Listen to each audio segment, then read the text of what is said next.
पंजाब के राज्यपाल श्री गुलाब चंद कटारिया सोमवार को देवघर से नागौर जाते हुए अल्प प्रवास के लिए ब्यावर पहुंचे। मसूदा विधायक श्री वीरेंद्र सिंह कानावत के नेतृत्व में कार्यकर्ताओं ने कटारिया को माला और साफा पहनाकर 51 किलो वजन वाली फूल माला से भव्य स्वागत किया। कटारिया ने कार्यकर्ताओं को संबोधित करते हुए अपने कार्यकाल की यादें साझा की और कहा कि कार्यकर्ता को समर्पित होकर पार्टी के लिए काम करना चाहिए। पत्रकारों से बातचीत में उन्होंने भारत की वर्तमान ताकत और विदेश नीति पर प्रकाश डाला। कटारिया ने कहा कि आज का भारत आत्मनिर्भर और निर्णय लेने में सक्षम है।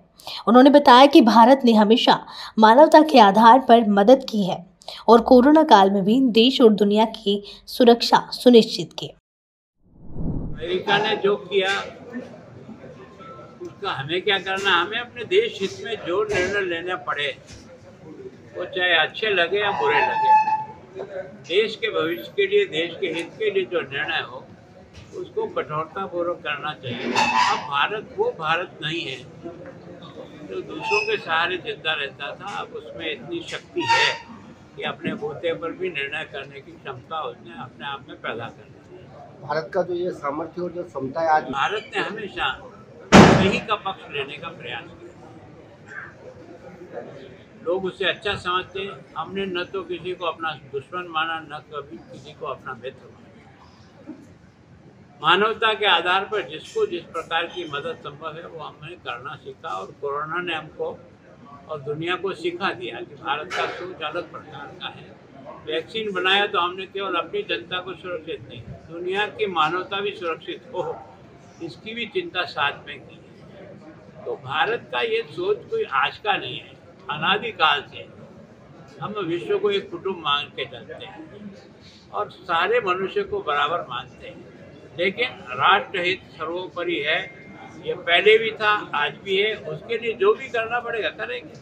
वसुदेव कुटुंबकम की बात भी अगर किसी ने, दुनिया ने स्वीकार किया तो ताकत और शस्त्रों के आधार पर नहीं, अपने ज्ञान और अपनी मानवीय गुणों के कारण से किया है और भारत उस ओर बढ़ रहा है।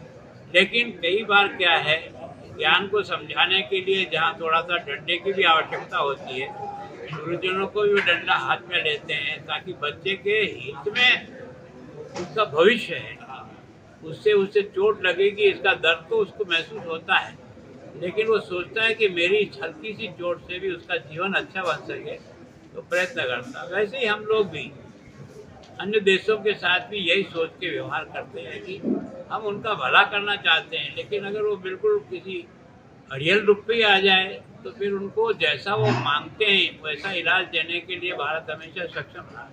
जो ये विश्व का जो परिदृश्य बन रहा है, भारत जिस मजबूती से उभर रहा है, तो आसपास के देशों को जो अस्थिर करने की जो प्रयास किए जा रहे हैं, उसका जो असर आएगा उसका भी देखो क्या है कि इस समय मेरे जो अनुभव से मैं कहता हूँ कि दुनिया जो ये समझती थी कि हम चौधरी हैं, अब उनकी चौधराहट थोड़ी कमज़ोर पड़ रही है। तो सोचो आप, जिसकी भी चौधराहट कमज़ोर पड़ती है उसके मन में कुछ एक्शन रिएक्शन तो आते हैं। तो मैं सोचता हूँ इसके कारण से हम अपना वर्चस्व कमज़ोर करते हैं, ये को भी कोई नहीं कहता है। हम अपनी ताकत बढ़ाएं मानवता की भलाई के लिए और देश की रक्षा।